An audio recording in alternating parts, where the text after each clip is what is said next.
DPR akan memulai masa sidang keempat tahun sidang 2020-2021. Dan oleh karena itu hari ini kita sedikit memberikan semacam oleh-oleh sepanjang masa sidang 3 tahun sidang 2020-2021. Dan seperti rekan-rekan sudah ketahui bahwa masa sidang 3 tahun sidang 2020-2021 ini ternyata cukup singkat ya. Hanya 31 hari kalender atau 23 hari kerja. Itu dari tanggal 11 sampai 10 Februari. Kemudian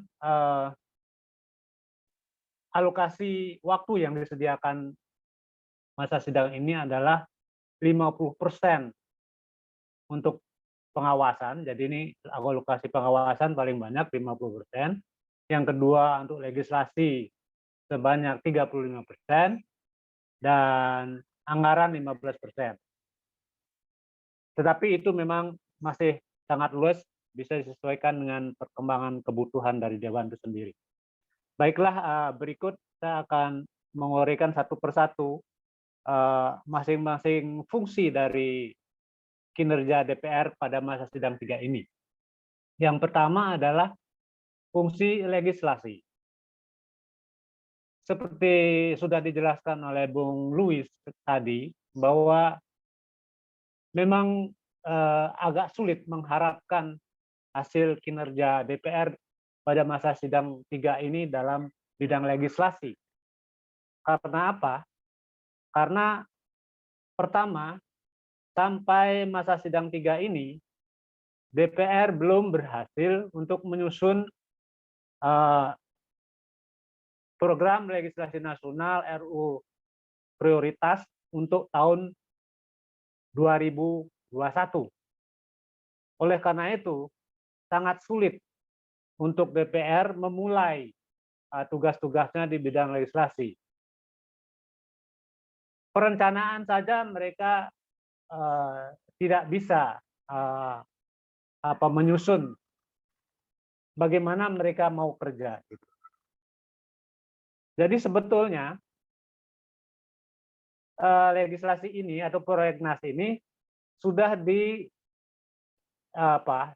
disusun di Baleg itu pada 14 Januari 2021 dan tinggal diajukan ke tingkat paripurna untuk mengambil keputusan.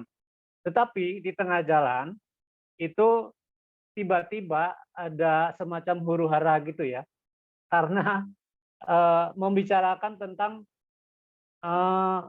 hal-hal mengenai RUU tentang pemilu gitu. Jadi belum disahkan di prolegnas, mereka sudah membahas materi-materi tentang undang-undang pemilu. Oleh karena itu, sebetulnya fraksi-fraksi sudah pada setuju, akhirnya ujung-ujungnya RUU pemilu ini membuat mendorong masing-masing untuk melihat kembali gitu, sehingga prolegnas ini tidak jadi ditetapkan.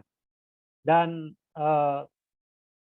alasan-alasan mereka itu adalah kepentingan-kepentingan pragmatis sempit dari masing-masing fraksi, atau dalam hal ini partai politik, katakanlah begitu, yang berdasarkan kalkulasi politik mereka mana yang menguntungkan gitu. Jadi inilah yang kami sebut dengan sabotase kepentingan politik yang menghambat prolegnas RUU prioritas.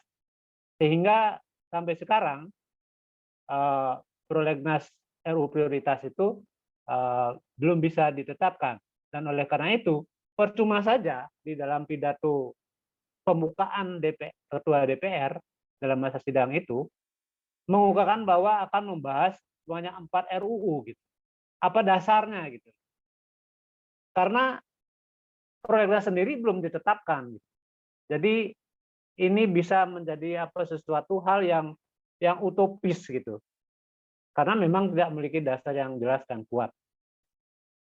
Ini yang menjadikan legislasi ini begitu buruk kinerjanya, membuat rencana saja mereka belum bisa gitu. Padahal sebetulnya harus sudah selesai pada akhir tahun sebelumnya atau masa sidang pertama tahun 2020-2021. Jadi sebelum masuk ke 2001 itu seharusnya sudah tersusun, tetapi sampai sekarang belum jadi. Nah, inilah jadi perencanaan bidang legislasi begitu buruk dan juga DPR juga ada lemah dalam internal sendiri dan juga berhadapan dengan pemerintah. Jadi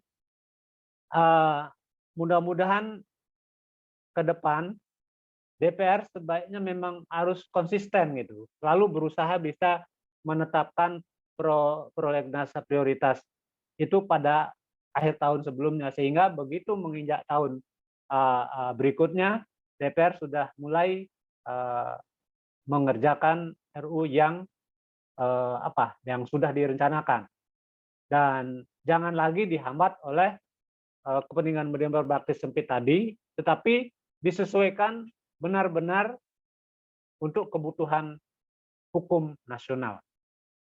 Saya kira itu di bidang legislasi. Kemudian